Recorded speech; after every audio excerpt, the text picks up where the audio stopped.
तो आज हमारी चर्चा का विषय है श्रीमद् भागवतम की महिमा। तो आज ये विषय पे चर्चा करने का उद्देश्य है कि अधिक से अधिक भागवतम सेट का वितरण हो अर्थात हर घर में एक भागवतम सेट तो होना चाहिए, ये हमारा टारगेट है। तो ऐसा टारगेट क्यों है, तो उसके लिए हमें समझना पड़ेगा कि भागवतम की महिमा क्या है, क्योंकि जब तक हमें किसी वस्तु की महिमा के विषय में नहीं पता है तब तक हम उसका महत्व भी नहीं समझ पाएंगे। तो जब हम श्रीमद् भागवतम की महिमा को समझते हैं तो हम उसके महत्व को समझते हैं और फिर समझते हैं कि कितना ज़रूरी है कि हर एक व्यक्ति को अवसर मिले, हर एक मनुष्य को अवसर मिले श्रीमद् भागवतम को पढ़ने का। तो वो अवसर देने के लिए ज़रूरी है कि हम पहले स्वयं भागवतम के महत्व को समझें और उसको फिर दूसरों को भी प्रदान करने का प्रयास करें।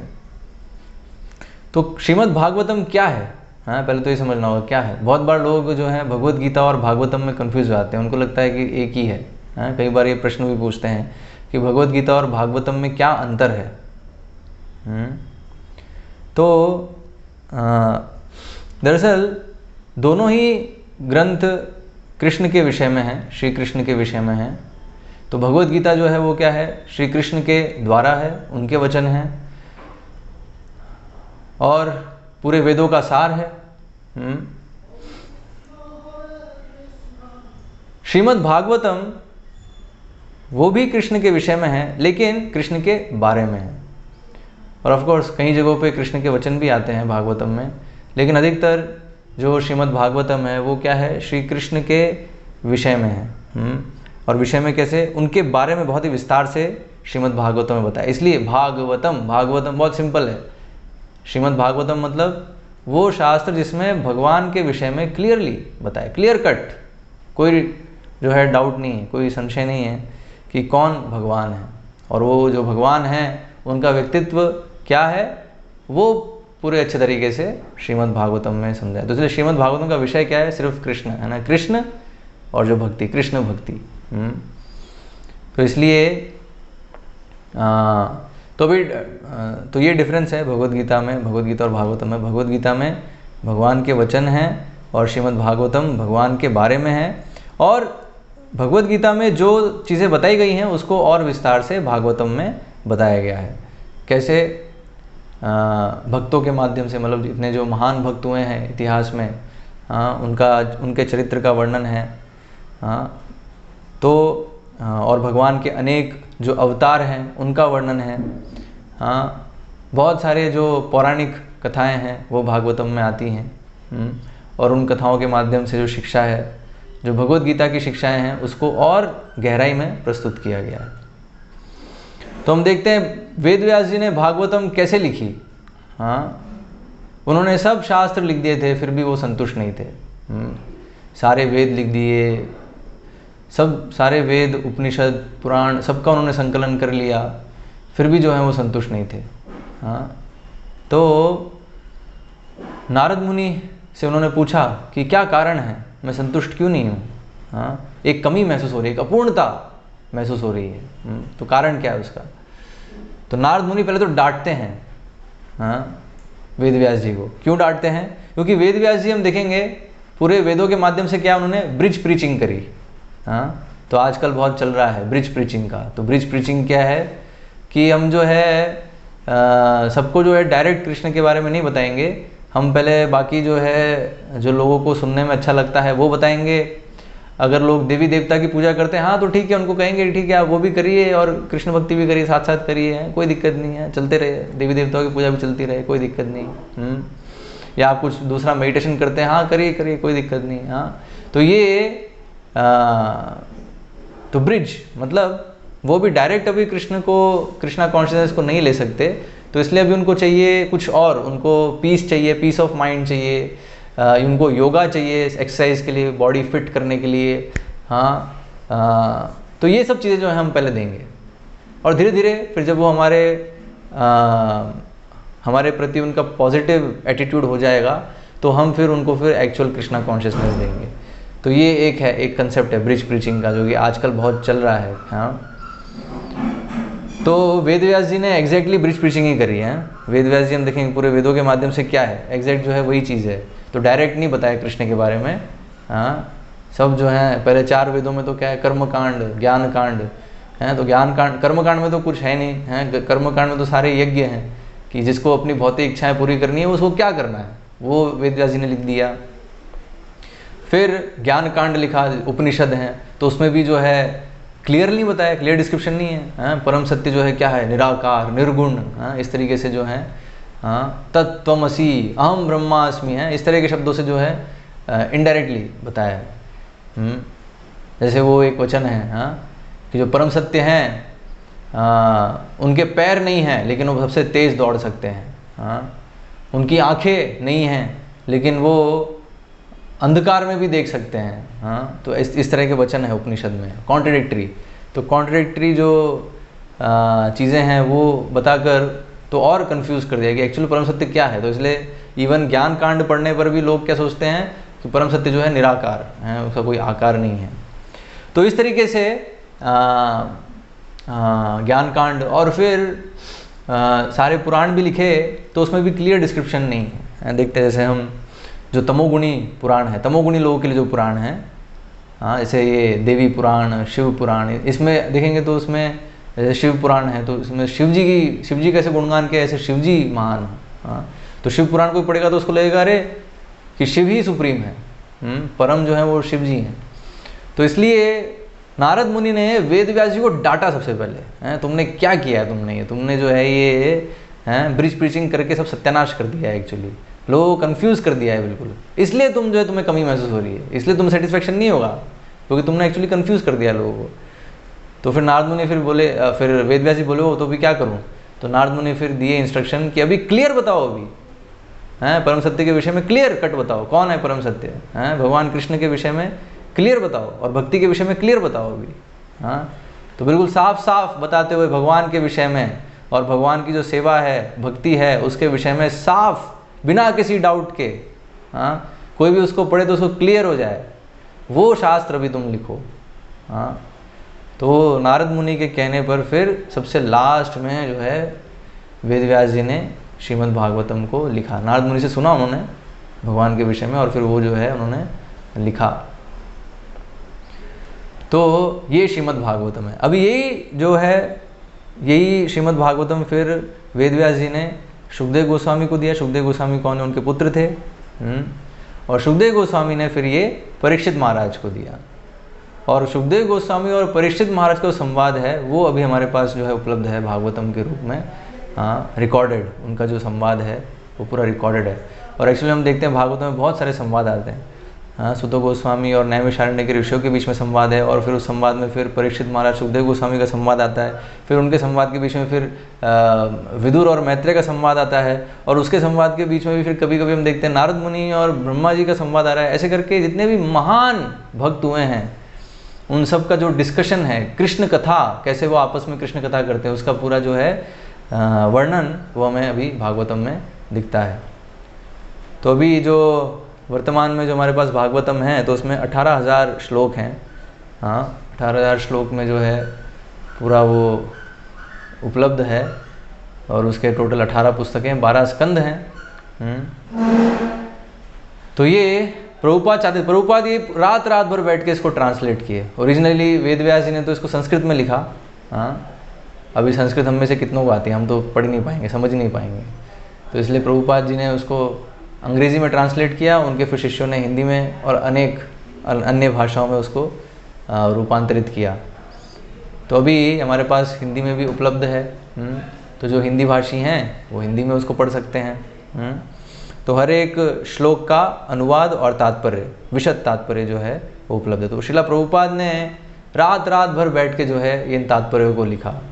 हम देखते हैं प्रभुपाद का शेड्यूल, जो प्रभुपाद के जीवन मतलब पूरा जो टाइम है, पूरे दिन का जो टाइमिंग है वो देखेंगे हम शेड्यूल। तो प्रभुपाद मुश्किल से 2-3 घंटे मुश्किल से सोते थे। हाँ, रात को 12 बजे से लेके 5 बजे तक 5 घंटे जो हैं वो पूरा लिखते थे वो। ऑफ कोर्स बहुत बार उन्होंने डिक्टेशन भी किया, डिक्टेशन करते थे और जो उनके शिष्य हैं वो उसको टाइप करते थे। इस तरीके से जो उन्होंने पूरा जो है भागवतम कंप्लीट किया। ऑफ कोर्स पूरा वो कंप्लीट नहीं कर पाए, एक्चुअली 10th कैंटो के कुछ चैप्टर्स तक ही प्रभुपाद पूरा उसको ट्रांसलेट कर पाए। उसके बाद का जो है 11th कैंटो और 12th कैंटो, 11वां स्कंद और 12वां स्कंद जो है वो उनके शिष्यों ने फिर जो है पूरा किया। तो इससे हम समझ सकते हैं भागवतम कितना महत्वपूर्ण है कि वेद व्यास जी ने सबसे अंत में इसको लिखा। तो इसलिए भागवतम में बताया है हाँ कि ये क्या है, पूरे वेदों का ये फल है, सबसे मीठा फल है ये। निगम कल्पतरोर गलितम सुख मुखाद अमृत द्रव्य संयुतम। और सुखदेव गोस्वामी के मुख से निकलने से और जो है ये मीठा हो गया है। ऐसा बताया जाता है कि जो फल है वो मीठा होता है, लेकिन अगर तोते की चोंच अगर उसे टच करती है और तो उसके बाद वो और मीठा हो जाता है। तो ठीक उसी प्रकार जो भागवतम है वो अमृत के समान है ना। और सुखदेव गोस्वामी के मुख से प्रभावित होने के कारण वो और भी जो है मीठी हो गई है। तो ऐसा भागवतम में ही बताया और एक्चुअल में ये फैक्ट है। हाँ, अगर भागवतम को हम प्रामाणिक स्रोत से सुनेंगे तो वो बिल्कुल ऐसा अनुभव है जैसे कानों से अमृत पीने जैसा। जब भागवतम का हम श्रवण करते हैं तो बिल्कुल वैसा है वो। और जब हम पढ़ रहे हैं भागवतम को तो एक्चुअली पढ़ना भी जो है वो श्रवण का ही एक एक्सटेंशन है, क्योंकि जब हम तात्पर्य पढ़ते हैं तो प्रभुपाद से हम डायरेक्ट सुन रहे हैं। तो इसलिए वो भी जो है वो भी अनुभव जो है वो बिल्कुल अमृत पीने के समान है। तो ये तो जब उसको अनुभव करेंगे तो ही समझ में आएगा, ऐसे मैं कितना भी बोल दूँ नहीं समझ में आएगा। जैसे बताया जाता है गुलाब जामुन बहुत टेस्टी है, लेकिन मैं कितना भी बोल दूँ कितना बहुत टेस्टी है, आपको नहीं समझ में आएगा कितना टेस्टी है, आपको उसको मुंह में डालना पड़ेगा। तो गुलाब जामुन को जब मुंह में डालेंगे तो पता चल जाएगा कितना टेस्टी है, किसी को बताने की ज़रूरत नहीं पड़ेगी। तो ठीक उसी प्रकार श्रीमद् भागवतम भी है। हाँ, तो श्रीमद् भागवतम को अगर कोई गंभीरता से पढ़ेगा तो उसे भी जो है बिल्कुल ये अनुभव होगा कि वो अमृत का पान कर रहा है। तो श्रीमद् भागवतम के 12वें स्कंद में 12वें स्कंद में ये वर्णन है भागवतम की महिमा का बहुत डिटेल में। तो वहाँ बताया विशेषकर जो आज का दिन है, आज का दिन जो है उसकी विशेष महिमा बताई है। तो आज का दिन क्या है, आज जो है भाद्रपद मास की पूर्णिमा है आज। तो भाद्रपद मास की पूर्णिमा का क्या महत्व है, तो यहाँ भागवतम में ही बताया है कि इस दिन अर्थात आज के दिन जो भी भागवतम को उपहार स्वरूप किसी को भेंट करता है, हाँ, तो उसे पक्का भगवत धाम प्राप्त होगा। तो यहाँ बताया है प्रोष्ठपद्याम पौर्णमास्याम हेम सिंह समन्वितम ददाति यो भागवतम स याति परमाम गतिम। तो परम गति उसे प्राप्त होगी। किसको प्राप्त होगी, जो प्रोष्ठपद्याम पौर्णमास्यम है। तो जो ये पूर्णिमा है भाद्रपद मास की, उस पूर्णिमा में एक्चुअली यहाँ वर्णन है यदि कोई व्यक्ति भाद्र मास की पूर्णमासी को सोने के सिंहासन पर रखकर श्रीमद् भागवत का दान उपहार के रूप में देता है तो उसे परम दिव्य गंतव्य प्राप्त होगा। तो अभी यहाँ कलयुग में सोने का सिंहासन तो बहुत कम लोग ही अफोर्ड कर पाएंगे, लेकिन ठीक है अगर कोई उपहार स्वरूप उपहार में देता भी है भागवतम को, हाँ, तो उसे परम गंतव्य प्राप्त होगा। ये भागवतम में यहाँ लिखा है। तो परम गंतव्य क्या है, भगवत धाम जो वैकुंठ लोक है वो उसे प्राप्त होगा। तो इसलिए हम देखते हैं आज के दिन इस्कॉन में जितने भी भक्त हैं वो पूरा प्रयास करते हैं श्रीमद् भागवतम को अधिक से अधिक वितरण करने का।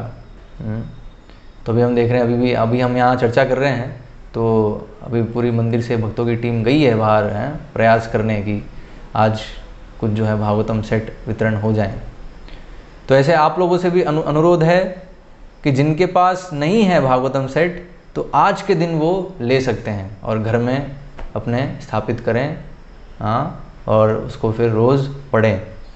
और जिनके पास ऑलरेडी है तो वो अपने जितने भी परिचित हैं, जिनके पास नहीं है, उनको वो दें।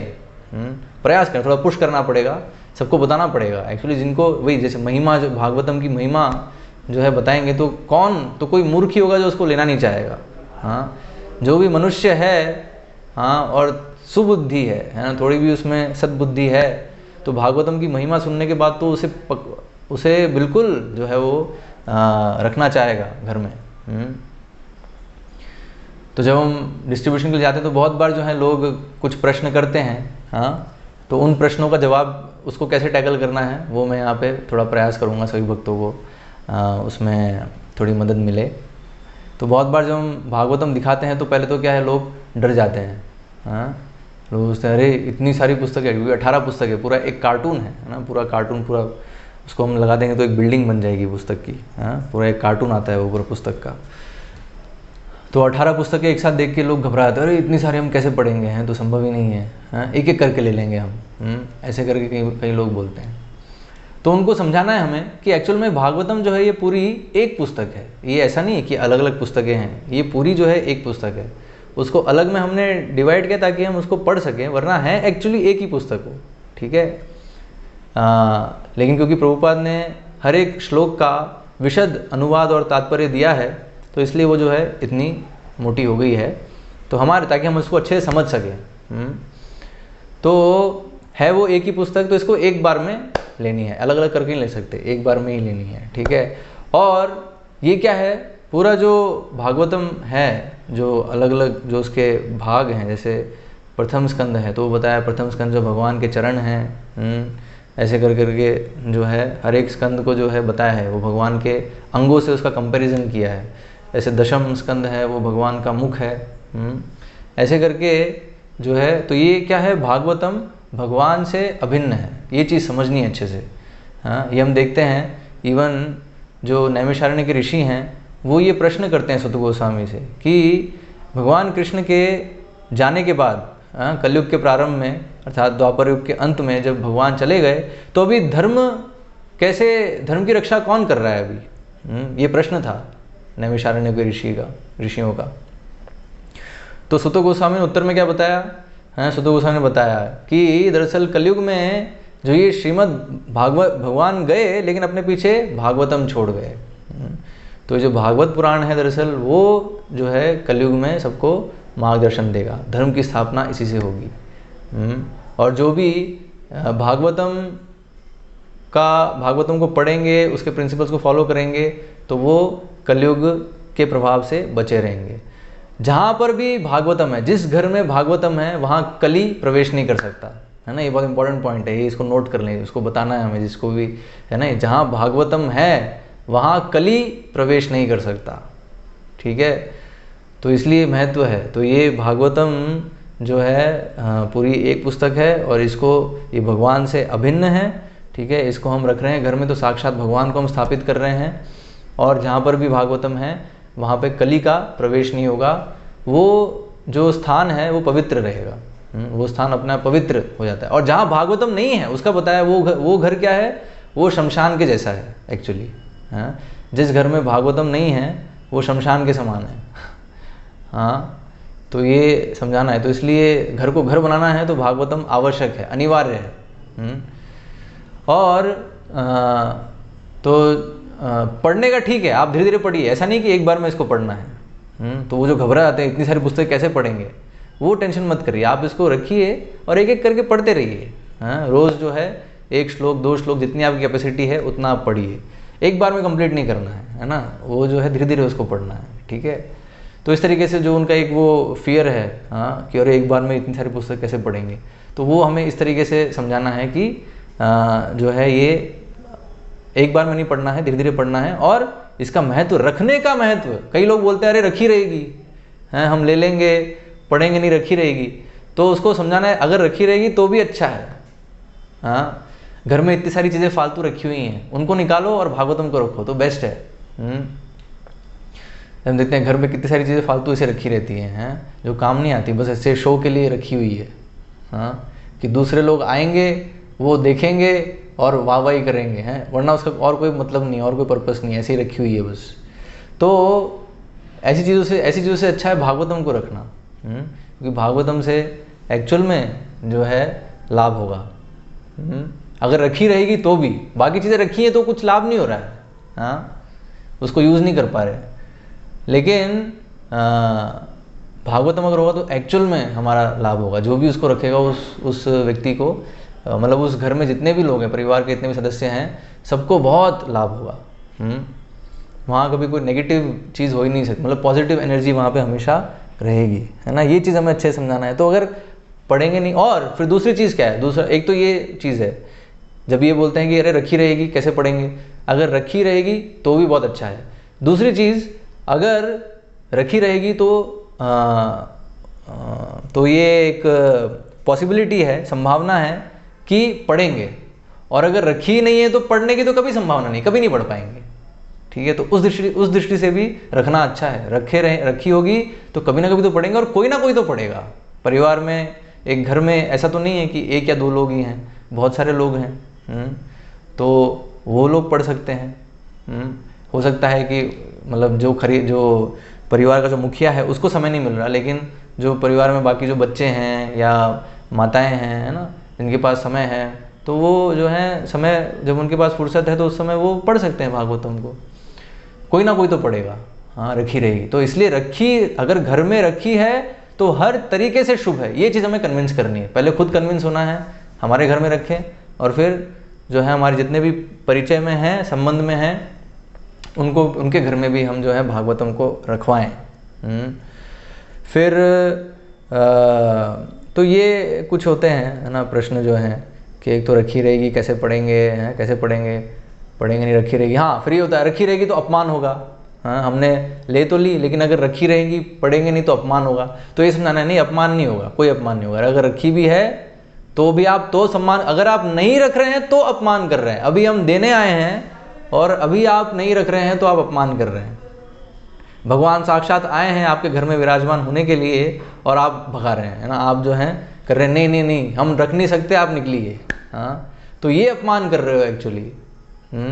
सम्मान को होगा, भी आए तो रखो, हाँ, और रखी रहेगी तो कभी ना कभी तो पढ़ेंगे।